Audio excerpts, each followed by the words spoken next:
Hello folks, my name is William Bailey and this is another installment in Bill's Historical West. And today we're talking about mountaineers in the Rocky Mountains and a fire making method uh, that they were familiar with. Actually, this fire making method is probably so well known that we very seldom, if at all, find it in historical accounts as a method. Modern day mountain men, mountaineers, hobbyists, uh, try to emulate techniques and things that the original fur trappers in the Rockies did. And what I want to do is show you one of these techniques. Now, what we're most familiar with in fire starting is the char cloth method, which uses burnt cloth, burnt in a container where only the gas has escaped and the material is still intact, to knock a spark in that, put in a bundle of tinder, and build a fire. This we're all very familiar with. What I want to show you today is a method that uses the same technique but with a different material. What we have is fire punk. This is a piece of wood that is used in place of the charred cloth and probably was more actually prolifically used than the char cloth. You don't necessarily want to use your gun patching or cut the tail off your shirt to keep yourself at a ready supply of char cloth. So we'll use this. Now, punk wood, not any wood will work. It has very special characteristics to be usable for this process. It must be soft enough that you can dent it with your thumbnail and leave a dent in it. If you rub the piece of wood, it should have a sound like balsa wood. It should be very light, like balsa wood, although it's not balsa. And it needs to be firm enough that you can carve it with a knife and it will hold its shape. It will not crumble and fall apart. Somewhere in most rotting trees, between the inside and the outside of a rotting log on the ground, the wood will be of the right consistency to be used for fire punk. And many species of wood will work. Quaking aspen tree in the Rockies is very good. Cottonwood is good, poplar is good, and soft maples are good, and this is a particularly quality piece of soft maple. You can see that it's blackened. This is from the last time that I used it. I carry it in a hollowed piece of elk antler.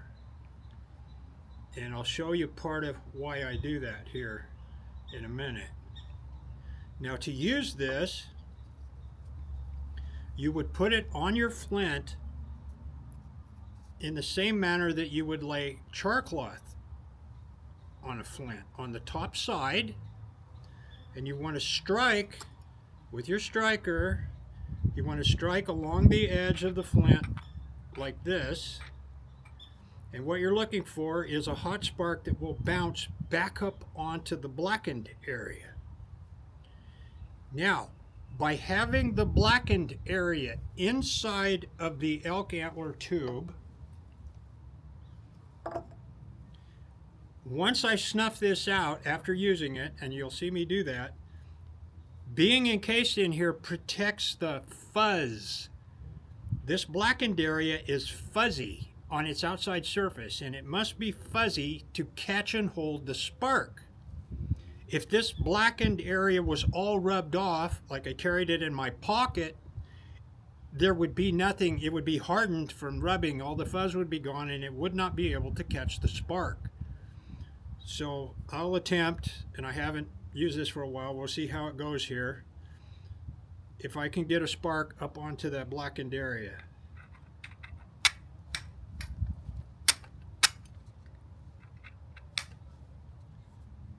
It's a different flint, so we'll see here.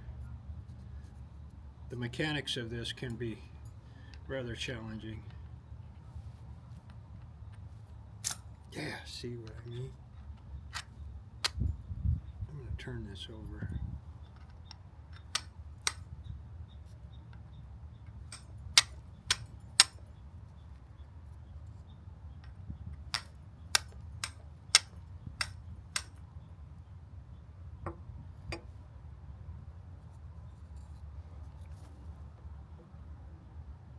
You can see it glowing.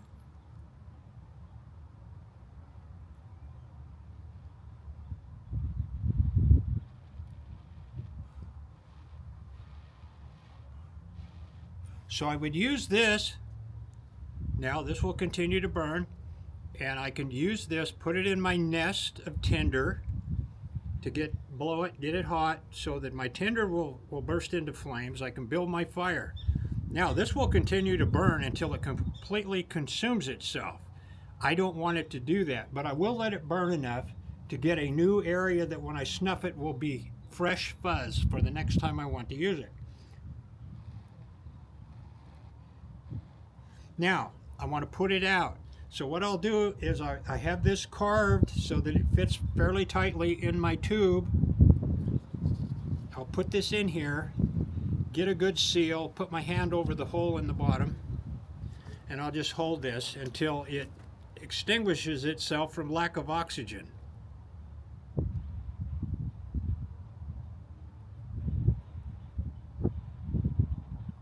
Once it's extinguished fully, then I can put this back into my bag and it'll be ready for the next time that I want to make a fire. When you use punk, you want to kind of keep a supply of it around, and as you're traveling through the woods, you want to always be looking for replacement wood, because you know this gets used up over time with the number of fires being built. So keep your eye out for some punk as you walk through the woods. See a dead tree, sit down, get your knife, dig some of it out, try to determine what part of that tree is going to make a usable fire punk, and then get yourself a supply of it. So this is one method that we know was used in the Rocky Mountains by mountaineers, and it's a good thing to know. Have this in your survival toolkit. Thank you, and for tuning in to Bill's Historical West, and I look forward to you on my next installment. Thank you. Bye.